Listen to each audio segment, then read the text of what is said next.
ನಮಸ್ಕಾರ ಆತ್ಮೀಯ ಕನ್ನಡದ ಬಂಧುಗಳೇ.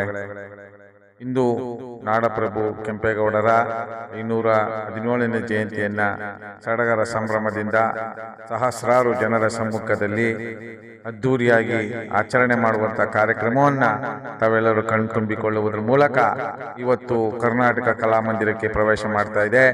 ಈ ಒಂದು ಕಾರ್ಯಕ್ರಮಕ್ಕೆ ಆಗಮಿಸಿದ ಎಲ್ಲ ನಾಡಪ್ರಭು ಅಭಿಮಾನಿಗಳಿಗೆ ಹೃದಯಪೂರ್ವ ಧನ್ಯವಾದಗಳನ್ನ ಸಮರ್ಪಿಸ್ತಾ ಇದ್ದೇವೆ.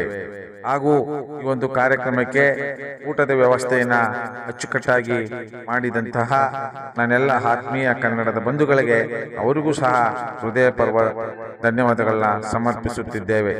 ಇದೇ ರೀತಿ ಎಲ್ಲ ಮಹನೀಯರ ಜಯಂತಿ ಕಾರ್ಯಕ್ರಮಗಳಲ್ಲಿ ಜನಸಾಮಾನ್ಯರು ತೊಡಗಿಸಿಕೊಳ್ಳಬೇಕು, ಅವರ ಆದರ್ಶಗಳನ್ನ ಮೈಗೂಡಿಸಿಕೊಳ್ಳಬೇಕು.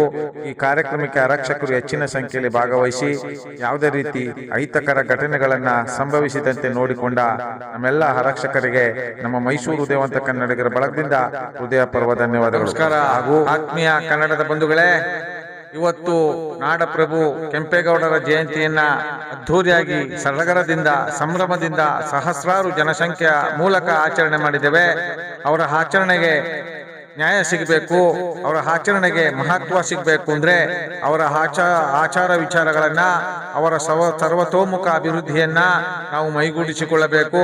ಅವರ ಚಿಂತನೆಯನ್ನ ನಾವು ಮೈಗೂಡಿಸಿಕೊಳ್ಳಬೇಕು. ಅವರ ಸರ್ವತೋಮುಖ ಅಭಿವೃದ್ಧಿಯನ್ನ ನಾವು ಮೈಗೂಡಿಸಿಕೊಳ್ಳಬೇಕು. ಅವರ ಮಾರ್ಗದರ್ಶನಗಳನ್ನ ನಾವು ಮಾರ್ಗದರ್ಶಕವಾಗಿ ಮೈಗೂಡಿಸಿಕೊಂಡಾಗ ಮಾತ್ರ ಈ ಒಂದು ಜಯಂತಿಗೆ ಪೂರಕವಾಗಿ ಜೀವ ಬರ್ತದೆ. ಇವತ್ತಿನ ಯುವಕರು ಹೆಚ್ಚಿನ ಸಂಖ್ಯೆಯಲ್ಲಿ ಹೋರಾಟಕ್ಕೆ ಬೀದಿಗಿಳಿಬೇಕು, ಭ್ರಷ್ಟಾಚಾರವನ್ನ ಪ್ರಶ್ನೆ ಮಾಡಬೇಕು, ಒಳ್ಳೆಯ ಕೆಲಸ ಕಾರ್ಯಗಳನ್ನ ಅಭಿನಂದಿಸಬೇಕು ಅಂತ ಈ ಮೂಲಕ ಯುವ ಪೀಳಿಗೆಗೆ ಕರೆ ಕೊಡುವುದರ ಮೂಲಕ ನಮ್ಮ ಅನಿಸಿಕೆ ಅಭಿಪ್ರಾಯಗಳನ್ನ ಹೊರ ಹಾಕ್ತಾ ಇದ್ದೇವೆ. ಜೈ ಕನ್ನಡ ಮಾತೆಗೆ, ಜಗನ್ಮಾತೆ ಚಾಮುಂಡೇಶ್ವರಿಗೆ, ನಾಲ್ವಡಿ ಕೃಷ್ಣರಾಜ ಒಡೆಯರಿಗೆ, ಡಾಕ್ಟರ್ BR ಅಂಬೇಡ್ಕರ್ ಅವರಿಗೆ, ಕನ್ನಡ ಪರ ಹೋರಾಟಗಾರರಿಗೆ.